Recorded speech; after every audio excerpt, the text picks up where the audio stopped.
Norėdami pateikti prašymą dalyvauti konkurse ar pakaitinių valstybės tarnautojų atrankoje, prisijunkite prie savo paskyros atrankos į valstybės tarnybą modulyje. Jeigu dar neturite paskyros, kaip tai padaryti, žiūrėkite filmuke apie paskyros sukūrimą. Paskyroje spustelkite meniu punktą Laisvos darbo vietos. Atsidariusiame lange pasirinkite, kuriuos skelbimus norite peržiūrėti – konkursų ar pakaitinių atrankos. Šiuo atveju renkuosi konkursus. Galima atlikti konkursų filtravimą, ieškoti pagal įstaigą, kategoriją, paskelbimo datą ar vietovę. Pasirenku atlikti filtravimą pagal vietovę.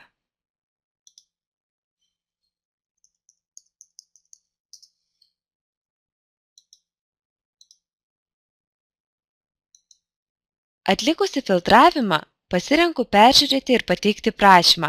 Šis mygtukas nebus rodomas, jei prašymą jau esate pateikę.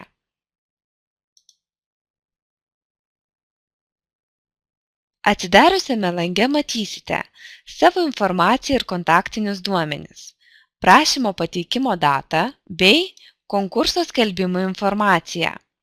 Žemiau geltoname lauke matysite sąrašą dokumentų, kuriuos turite pridėti teikiant prašymą. Norėdami pridėti dokumentus, spustelkite mygtuką Pridėti. Iš atidaryto dokumentų sąrašo pasirinkite gyvenimo aprašymą ir nepriekaištingos reputacijos deklaraciją.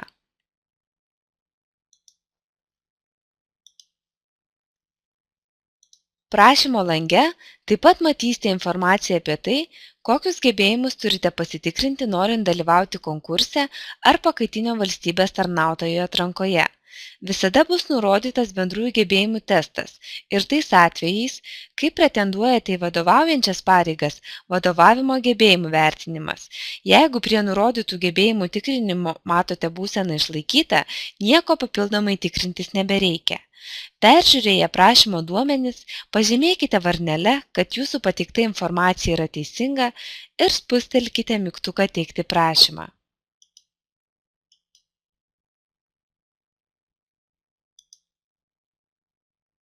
Pateikus prašymą įstaigai, jo keisti nebegalima. Peržiūrėti pateiktus prašymus galite paskyroje atidarę meniu punktą Mano konkursai. Kadangi dabar buvo pateiktas prašymas į konkursą, tai jo ieškokite konkursų skiltyje. Jeigu teikėte prašymą pakaitinio valstybės tarnautojo atrankai, tuomet jums reikėtų persijungti atrankų lentelę.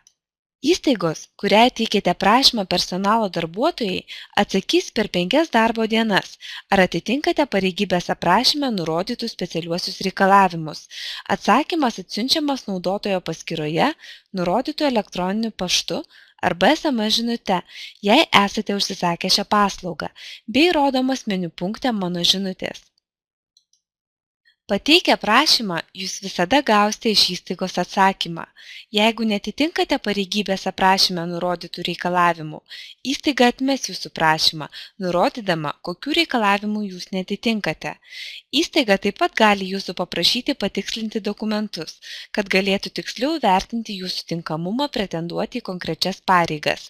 Gavus tokią žinutę, jums bus konkrečiai nurodyta, kokią informaciją turite patikslinti ir iki kada. Šiuo atveju gautas atsakymas prašymas grąžintas, pateikti papildomus dokumentus. Meniu punkte Mano žinutės spustelkite reikiamą žinutę. Matysite prašymo būseną ir komentarą, kokius dokumentus reikia patikslinti. Papildomų dokumentų kopijas galite pridėti Mano konkursai lange, pasirinkę pateiktą prašymą dalyvauti konkurse.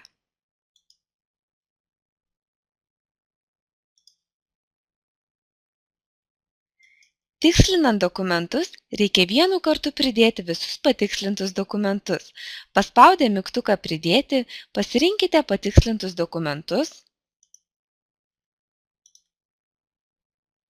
ir peržiūrėję ir visi duomenys korektiški, patvirtinkite patikslinto prašymo pateikimą.